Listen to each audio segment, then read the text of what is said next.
Boa tarde, tudo bem com vocês? Eu espero que vocês estejam bem.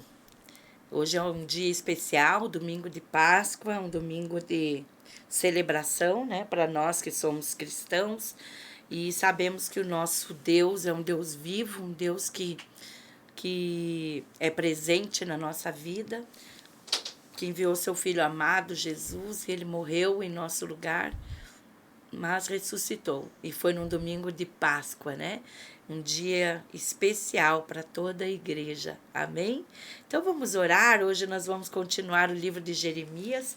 Vamos orar para que a gente possa então discorrer o nosso conteúdo. Senhor, nós te agradecemos pela salvação, agradecemos pela igreja, Senhor, pelo corpo vivo de Cristo, pelo privilégio que temos de ser filhos e porque podemos celebrar, ó Pai, não um Cristo morto, mas o Cristo ressuscitado.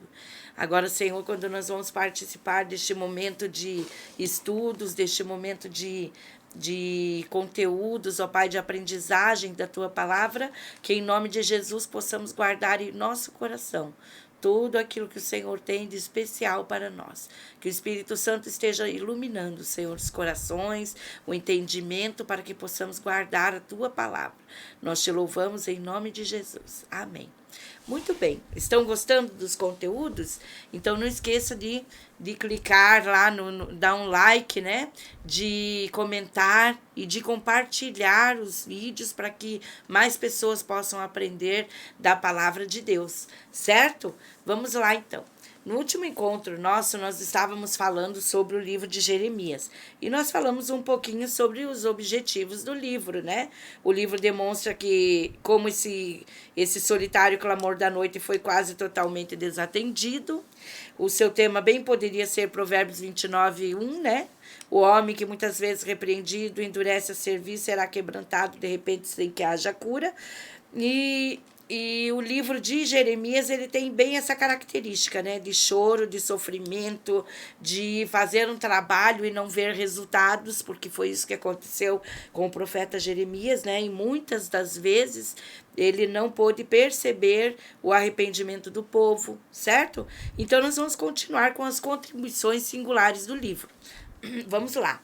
O plangente profeta. O que é plangente? O profeta chorão, o profeta da lamentação, do sofrimento, né? Da lamúria. Essa é a palavra para plangente nesse caso, né? Então ele acompanha Isaías como um prenúncio do homem de dores, uma sequência, né? Nenhum profeta apresentou o julgamento do Senhor com tantas dores como Jeremias. Lá em 9:1, ele escreve uma descrição clássica do seu envolvimento pessoal. Oxalá a minha cabeça se tornasse em águas e os meus olhos em fontes de lágrimas. Então choraria de dia e de noite. Esse quando nós olhamos para Jeremias, e lembram que eu comentei com vocês que ele recebeu o título de profeta chorão, né? Isaías foi o príncipe dos profetas e Jeremias o profeta chorão. Jesus também chorou sobre Jerusalém quando mencionou sua segunda destruição. E nós vamos ver lá no final, né, lá no livro de Lamentações, vamos ver bem essa característica. Lucas 19:41 vai fazer esse comentário, né, de Jesus, Jerusalém, Jerusalém, né, que mata os profetas. Então, a gente vai ver o pranto que Jesus levanta ali sobre a cidade. Foi considerado o profeta traidor, no capítulo 26, 9 em sequência, né? Por incentivar a rendição à Babilônia. Ou seja, como não havia mais para onde ir, né? E a decadência total da nação estava prescrita, né? Nós lembramos que havia ali a Síria, a Babilônia e o Egito se degladiando, todo mundo querendo um pedaço da Palestina. Então, o profeta estimula para que eles aceitem ser levados para a Babilônia. E ele profetizou quando a esperança estava perdida, para evitar a destruição de Jerusalém. Então, nós vemos que por esse motivo ele é considerado um profeta traidor pelo povo, pelo menos naquele momento. Depois nós vamos entender que Jeremias é bem aceito, porque depois eles começam a ver uma libertação, uma restauração, e então daí Jeremias é mais considerado um herói ali, porque aquilo que ele predisse aconteceu, e também então eles começam a sentir um lampejo, uma luz no fim do túnel, né? de esperança. Jeremias e sua mensagem de esperança. Entre suas profecias de julgamento, proferiu uma mensagem de esperança para a nação. Está lá no 3, 16, 18, no 12, 14, 15, no 23, 3 a 8 e no 30, 33. Estas referências falam sobre a aliança com os antepassados e a continuação da casa de Jacó e a linhagem de Davi. Então, apesar de toda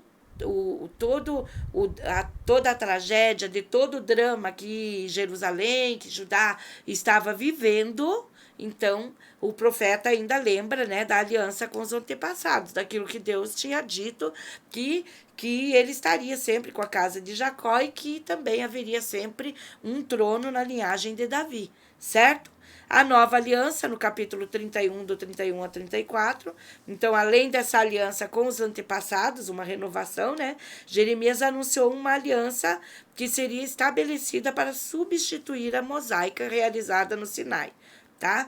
Então, nós vamos ver ali, ó, o capítulo 31, 32, lá Hebreus, né? Vocês sabem que quando se trata da lei mosaica, do Levítico, nós vamos para Hebreus, e Hebreus nos traz bastante respaldo. Então, Hebreus 8, do 7 a 13 e 19, do 16 a 17, e Hebreus 7, 12 vai falar sobre uma nova aliança. Qual seria essa aliança, né?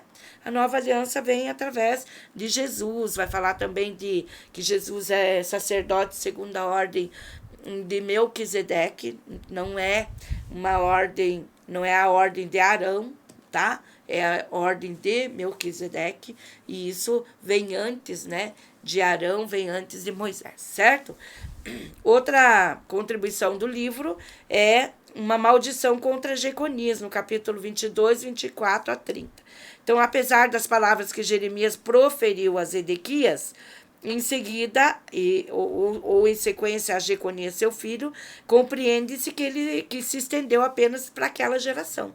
Então, esse Zedequias, ele foi um rei muito perverso e que não obedeceu a Deus quando ele foi orientado por Jeremias. É ao ponto de que ele bate no profeta, acontecem várias coisas ali com Jeremias por causa desse rei. E aí o que acontece? É proferida uma maldição, que a geração dele não ia persistir.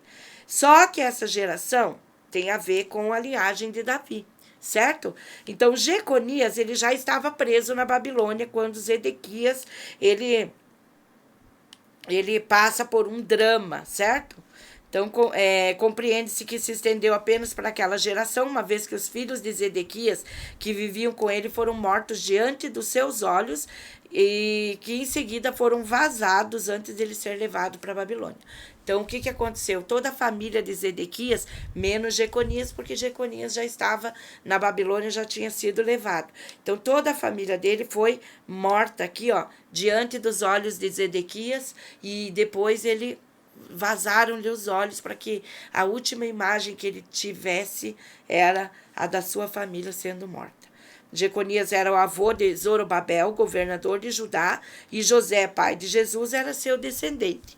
Então, quer dizer, quando houve a maldição contra Jeconias, tinha a ver com essa família de Zedequias, com aqueles que estavam ali no palácio em Jerusalém antes de serem levados para a Babilônia, pelo menos o rei, né?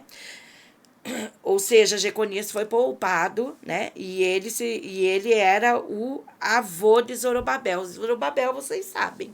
Nós falamos lá em Esdras, Neemias, né? Que Zorobabel, ele é o responsável por reconstruir, juntamente com Esdras e Neemias, reconstruir o templo, os muros, certo?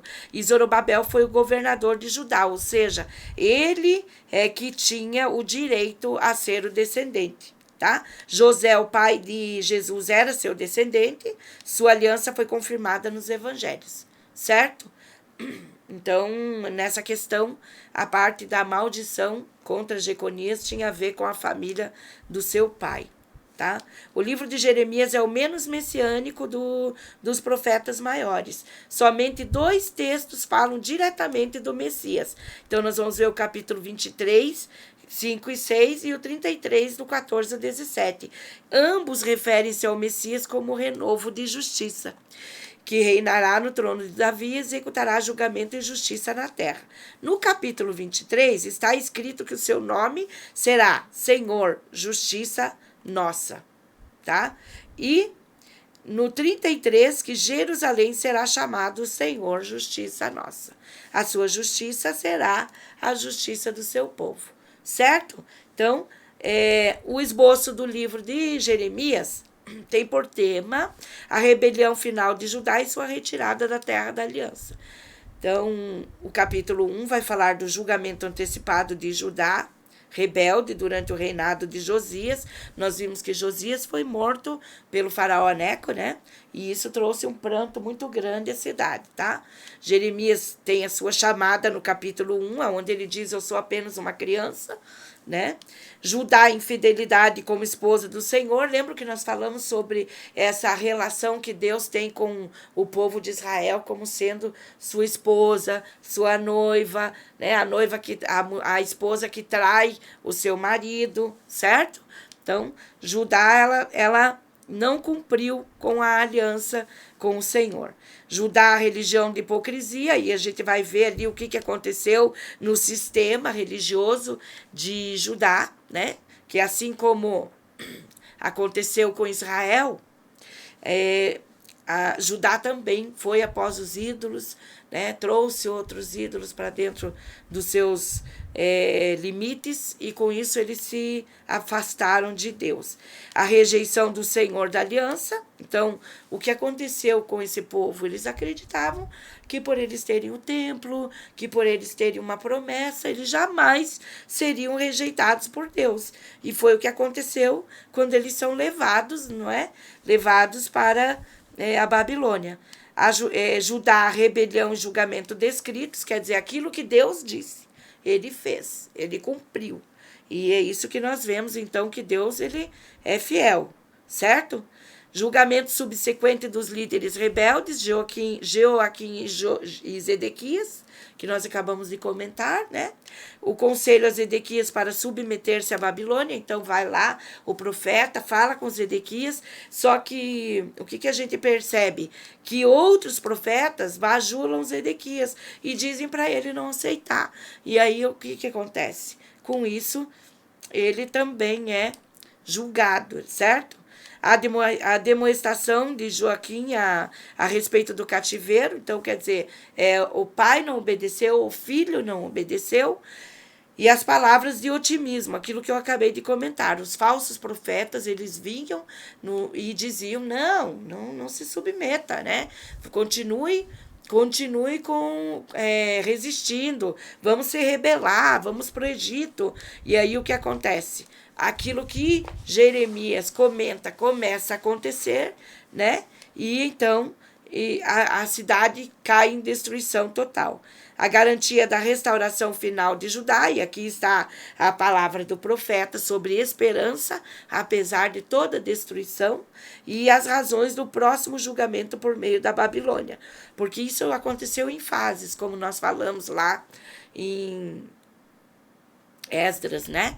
Em Esdras, Neemias, vai contar então que o povo é levado aos poucos, né? Primeiro a família real e alguns nobres, depois a maioria dos nobres, depois aqueles que tinham alguma profissão que fosse influente, e foram deixando apenas os pobres e os miseráveis na cidade. Sem contar que levaram os pratos, levaram tudo que o templo tinha de ouro. Nós sabemos que quando Salomão construiu o templo havia muito ouro, muita prata e muito bronze, e todos esses metais foram levados. Os pratos são levados. Nós vamos ver uma narrativa lá em Daniel, onde acontece um banquete, né? Um banquete pagão com os pratos que eram usados no templo. E aí Deus faz um julgamento ali também, nós vamos ver logo em sequência, né? E as razões do próximo julgamento por causa da Babilônia. Então, quando eles se rebelavam, a Babilônia mandava o seu exército, chegava lá, destruía, matava mais pessoas, destruía mais a cidade. E assim foram os processos. Quando Jeremias dizia aceitem ser levados para a Babilônia, ele queria evitar que a cidade fosse destruída, que o templo fosse destruído, mas cada vez que os rebeldes se levantavam contra a Babilônia, então Nabucodonosor enviava um exército e ali acontecia mais uma chacina, ali acontecia mais destruição, e assim foi o ponto final, né, para o templo e para a cidade. Mais julgamentos do restante de rebeldes depois da queda, né? Então, julgamento dos rebeldes em Judá, julgamento dos restantes que foram para o Egito, porque eles foram para o Egito, mas também Nabucodonosor conquista o Egito, então não adiantou para eles, e o encorajamento de Jeremias a Baruque, seu fiel escrivão. Então, assim, lembro que eu compartilhei que Jeremias, ele profetizou mais de 40 anos sobre dentro de Judá, e depois mais 5 anos no Egito. Então, entre a ida de Jeremias para o Egito, porque levaram ele juntamente com os rebeldes, e quando ele chega no Egito, ele continua proferindo a palavra do Senhor, condenando o que eles fizeram. E aí, então, Jeremias vai ser castigado ali no Egito, né? E nós vemos então que ele deixa palavras de incentivo para Baruque dar continuidade ao seu trabalho, né? Era o seu fiel escrivão, e também vemos que tudo aquilo que ele disse se cumpriu, e por isso então no final da vida, né? Lá, né? Na aurora, lá no final da vida de Jeremias, então eles reconhecem que ele estava falando a verdade.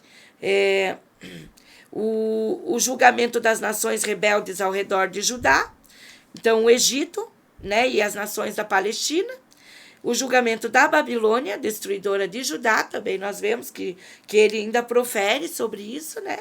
E a reafirmação do julgamento do rei e da cidade rebelde. Então a casa de Zedequias é destruída, nós contamos como, né? Ele é levado, mas antes que ele é levado, ele é humilhado publicamente, colocado em cadeias, e a sua família é destruída ali. E Joaquim recebe mais tarde honras na Babilônia. Ou seja, ele vai para a Babilônia e lá depois ele é restituído como rei e recebe, então, apoio do rei ali, né? Do filho já de Nabucodonosor, e então ele é restituído como rei. Bom, esse é o livro de Jeremias. O próximo livro que nós vamos estudar é o livro Lamentações, do profeta Jeremias também. E esses dois livros, eles compõem o tempo mais negro da cidade de Judá, da nação de Judá, a destruição do templo. E isso tudo aconteceu, né, basicamente, todo esse clímax, né, toda essa destruição, esse ponto final ali no ano de 586. Então, até mais, até a próxima. Eu acredito que quando nós terminarmos com Lamentações, vocês vão ter uma ideia bem interessante sobre esse final, né, de Jerusalém e de Judá. Certo? Até mais. Um beijo.